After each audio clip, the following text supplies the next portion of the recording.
Hello everyone. आज हम rectilinear motion के थर्ड लेक्चर पे हैं।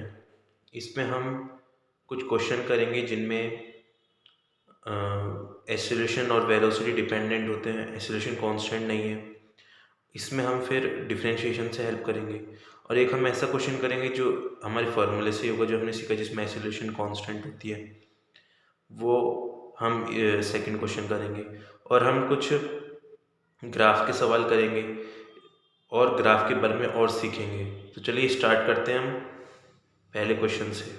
पहला क्वेश्चन कह रहा है, for a particle moving along X axis A बराबर V, find position as a function of time given given T equal to 0, X equal to 0 and V equal to 1।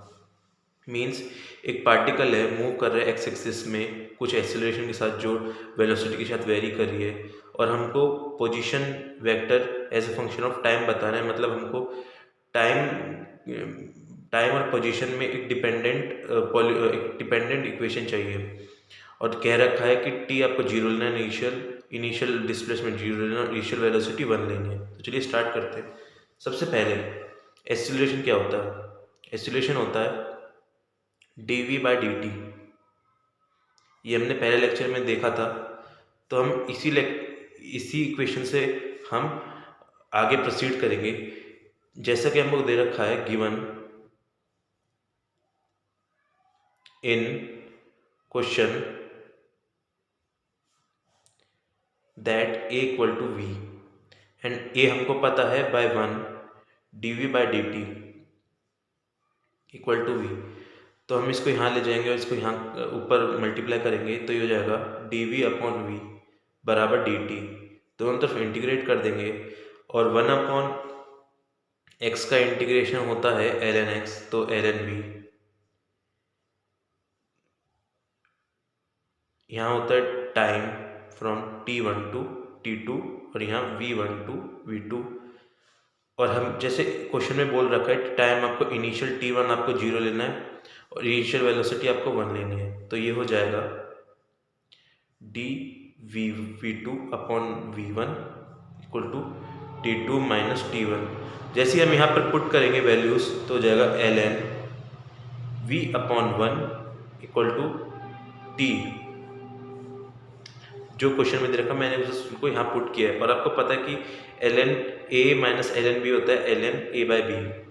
तो इसी को हम यूज़ करके आगे प्रोसीड करेंगे।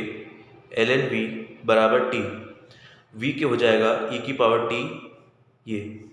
और अब हमको पता है v होता है dx बाई dt, तो हम उसको यहाँ पुट कर देंगे और पुट करने के बाद हमारा आएगा dx बाई dt बराबर e की पावर t। मल्टीप्लाई कर देंगे dx बराबर e की पावर t dt, इंटीग्रेट कर देंगे।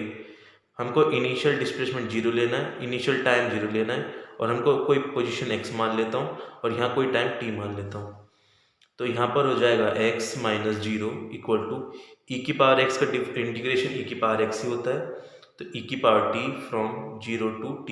तो x बराबर e की पावर t माइनस e की पावर 0, और e की पावर 0 होता है 1, e की पावर t माइनस 1। तो ये हमारे पास आंसर आ गया, position as a function of time. तो हमारा पहला क्वेश्चन हो गया। अब हम दूसरे क्वेश्चन पे चलते हैं। तो चलिए अब हम सेकंड क्वेश्चन करते हैं। इस क्वेश्चन में बोल रहा है एक बैलून है, कोई मान लेता हूँ एक बैलून है ए, वो राइज कर रहा है फ्रॉम रेस्ट फ्रॉम ग्राउंड, ये ग्राउंड है, विथ कांस्टेंट एक्सीलरेशन। ये याद रखना, कांस्टेंट एक्सीलरेशन g बाई 3। तो ये ऊपर जा रहा है कुछ एक्सीलरेशन g बाई 3 से।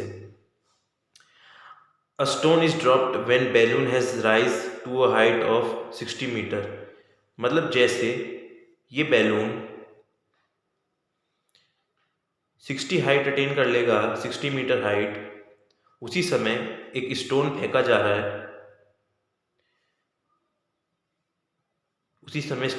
है, इनिशियल वेलोसिटी 0 से।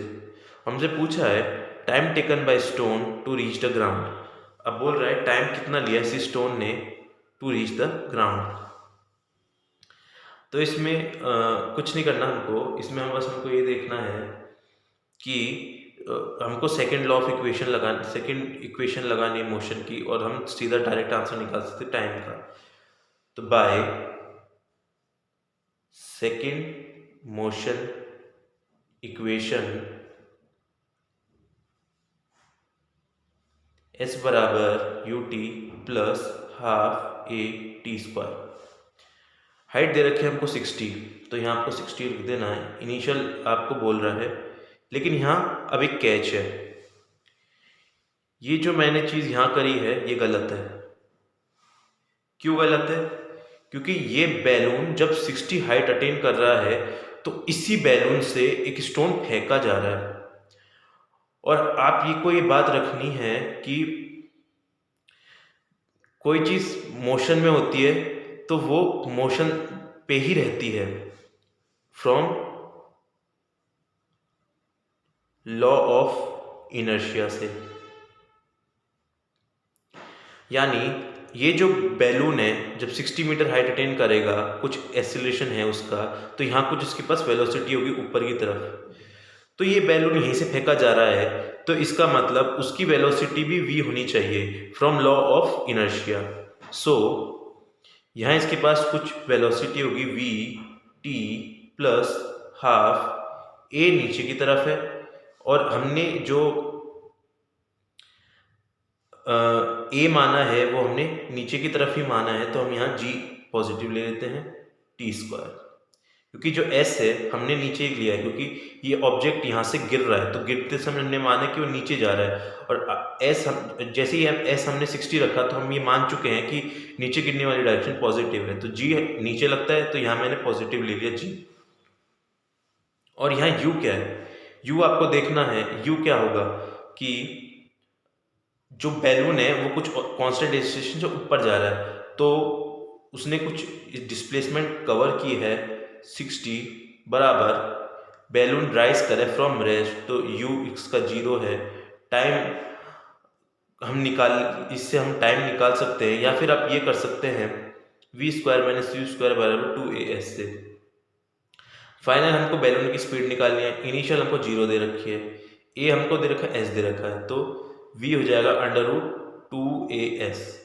√2 कितना, g कितना है, a कितना है, g/3।